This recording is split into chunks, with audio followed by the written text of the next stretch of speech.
밤에 잠을 자다가 갑자기 소리내면서 잠에서 깨본 적이 있으신가요? 자다가 발이나 종아리에 쥐가 난 경험 대부분 있으실 거예요. 이런 근육 경련은 50대 이상의 장년층에서 흔하게 발생하는 편이라고 하는데요. 가끔 쥐가 나는 건 사실 큰 문제는 아닙니다. 그런데 시도 때도 없이 종아리에 쥐가 나는 분들이 있어요. 잠잘 때뿐 아니라 운동을 조금만 격하게 해도 장단지가 단단해지면서 혈액순환이 안 되는 경우가 있는데요. 보통 근육을 수축 이완시키는 칼슘이나 마그네슘이 우리 몸에 부족하면 생기는 현상이에요. 그런데 이런 종아리 쥐 다리쥐를 해소하는데 감자가 효과적이라고 하네요. 의사들도 일부러 감자를 이렇게 만들어서 먹는다고 하니 다리에 쥐가 자주 나시는 분들은 오늘 영상 꼭 집중해주세요. 그 전에 아직 구독 안 하셨다면 구독과 알림 설정 버튼 꼭 눌러주세요. 우리 채널에서는 주변의 간단한 식재료로 건강을 챙기는 방법을 소개해드리고 있습니다. 보통 다리에 자주 쥐가 나는 분들은 보충제를 드시는 경우가 많은데요. 오늘부터는 감자를 매일 드셔보세요.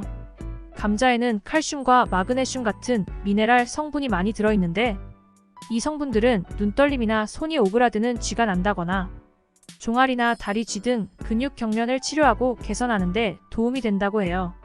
우리 몸이 일상생활을 하고 운동을 하기 위한 에너지를 얻기 위해서는 다양한 미네랄, 성분의 영양소가 필요한데요. 그중 대표적으로 마그네슘이 부족하면 다리에 쥐가 심하게 생기게 돼요.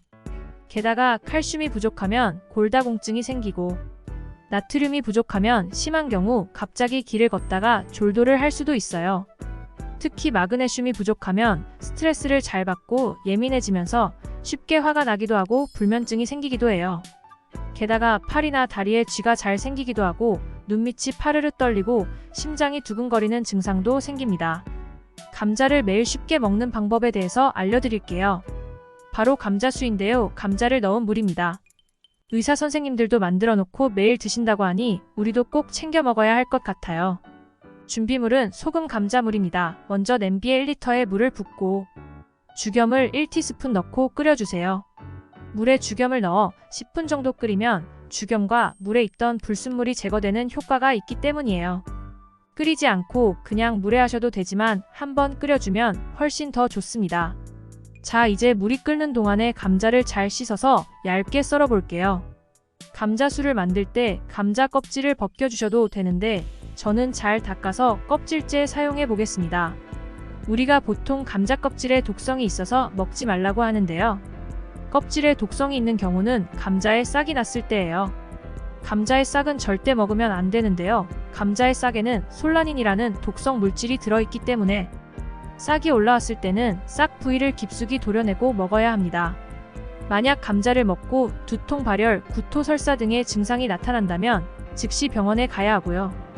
물론 일반적으로 건강한 성인의 경우 싹을 먹는다고 해서 당장 몸이 그렇지는 않지만 가장 좋은 방법은 싹이 나지 않은 신선한 감자를 드시는 게 좋고 만약 싹이 났다면 싹이 난 부위뿐 아니라 훨씬 더 넓은 부위까지 독성이 퍼져 있을 수 있으니 깊게 도려내고 사용해주세요. 감자를 썰 때에는 얇게 썰어주셔야 잘 우러나오기 때문에 얇게 썰어주세요. 그러면 어떤 감자가 신선하고 좋은 감자일까요?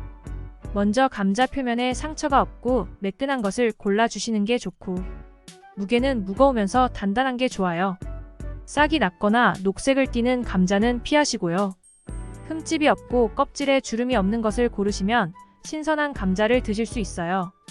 감자는 햇감자일 때 색깔이 연하고 보관한 지 오래된 것일수록 색깔이 진해져요. 그리고 감자 겉면이 울퉁불퉁하면 손질할 때 버리는 부분이 많아지니까 가급적 동그란 모양을 고르시는 게 좋아요. 저는 껍질을 그대로 사용할 거지만 만약 껍질을 사용하고 싶지 않으시다면 벗겨주시면 되는데요. 싱싱한 감자는 껍질 쪽에 영양분이 많이 들어있어서 껍질을 깎으시는 걸 추천드릴게요. 이제 죽염을 끓이고 식힌 물에 얇게 썰어맨 생감자를 넣어주세요. 상온에서 약 10시간에서 12시간 정도 숙성시킨 뒤 냉장 보관해서 수시로 드시면 감자수 완성입니다. 감자수는 마시는 시간을 정해서 아침, 점심 식사 후 저녁 3번에 나눠 3잔 드시면 됩니다. 확실히 마셔보면 다리가 무겁고 저릿저릿한 증상도 많이 줄어들더라고요. 걸을 때 확실히 다리가 가벼워진 느낌이 들어요. 다만 감자수는 물은 아니기 때문에 물처럼 수시로 드시기보다는 하루에 3잔 정량을 드시는 게 좋습니다. 그리고 감자수는 위가 약한 분들에게도 좋은데요. 원래 감자는 소화불량뿐 아니라 위염이나 위궤양을 낫게 하는 음식으로 알려졌다고 해요. 바로 감자에 들어있는 폴리페놀과 아르기닌 성분 때문인데요. 이 성분들은 위 점막을 보호하고 세포 변성을 막아서 위염 위궤양 개선에 도움을 주기 때문에 위가 약한 분들에게는 정말 효과적이에요. 이렇게 감자수로 드셔도 좋고 생감자를 갈아서 꾸준히 드시면 효과가 아주 좋아요. 요즘 잘못된 식습관 때문에 역류성 식도염에 걸린 분들이 많이 있는데 그런 분들에게도 감자가 도움이 된다고 해요. 소화도 돕고 식도 점막에 있는 염증을 개선하는데 효과가 있다고 하네요. 이렇게 물로 먹는 방법도 좋지만 같이 먹으면 효과가 더 좋은 게 있다고 해요. 바로 우유인데요. 아까 다리에 쥐가 나는 이유가 칼슘이나 마그네슘처럼 미네랄이 부족하거나 수분이 부족해서 많이 생긴다고 말씀드렸죠. 실제로 영양소가 불균형할 때 이런 근육 경련이 자주 몸에 생겨요. 혈액과 근육의 균형을 유지하는데 필요한 성분들이 부족해지면서 근육이 비정상적으로 수축해서 근육 경련을 일으키는 거죠. 우유에는 칼슘이 풍부하게 들어있어서 감자와 같이 먹으면 효과가 배가 됩니다. 자, 먼저 감자 1개와 우유 250ml 꿀을 준비해주세요. 감자는 간단하게 껍질을 제거해주시고 찬물에 가볍게 씻어줍니다. 감자는 전자레인지로 삶아줄 거라 작게 썰어주세요. 전자레인지에 넣기 전에 감자는 찬물에 담가줍니다. 감자에 있는 전분기를 제거하기 위해서인데요. 감자의 전분기를 제거하지 않으면 감자끼리 들러붙어서 걸쭉해져요. 그래서 감자볶음이나 다른 요리를 할 때에도 이렇게 전분을 제거해줍니다. 그런데 지금 우리가 감자 우유를 직접 만들고 있잖아요. 미국과 영국에서는 실제로 감자 연구에 대한 관심이 엄청 높아지고 있다고 해요. 스웨덴에서는 감자 우유를 실제로 출시했고요. 감자 우유는 근육 경련에 좋을 뿐만 아니라 만들 때 탄소 배출량도 식물성 우유 중에 가장 낮아서 더욱 관심을 많이 받고 있다고 해요. 아몬드 우유처럼 알레르기 걱정도 없어서 더욱 많은 사람들이 마실 수도 있고요. 영국의 식음료 보고서에 따르면 감자 우유가 미래에 가장 인기 있는 우유 대체품이 될 거라고 예측했다고도 하네요. 어쩌면 조만간 직접 만드는 감자 우유 대신에 시판 감자 우유를 맛볼 수도 있을 것 같아요. 5분이 지나면 감자를 건져내고 전자레인지에 3분간 삶아주세요. 감자를 잘게 썰어준 이유가 전자레인지에서 빠르게 익히려고 했던 건데요. 딱 3분이면 감자 완료입니다. 다 삶아졌는지 확인하는 방법은 젓가락으로 콕 찍어보면 되겠죠. 이제 믹서기에 삶은 감자를 넣고 우유를 부어주세요. 갈아주기만 하면 간단한 식사 대용으로 부족함이 없는 감자 우유가 완성되었습니다. 여기에 꿀을 넣어주셔도 되고 그냥 드셔도 되는데 은근히 고소한 맛이 나기 때문에 부담 없이 드실 수 있어요. 무엇보다 건강에 좋다고 하니 일부러라도 만들어서 먹어야겠죠. 젊을 때는 상관없지만 나이가 들수록 시도 때도 없이 다리나 팔이 저리고 쥐가 나는 분들을 위해서 오늘 영상 준비해 보았는데요. 이렇게 주변에서 쉽게 구할 수 있는 식재료로 건강을 챙기는 습관을 들이시면 좋아요.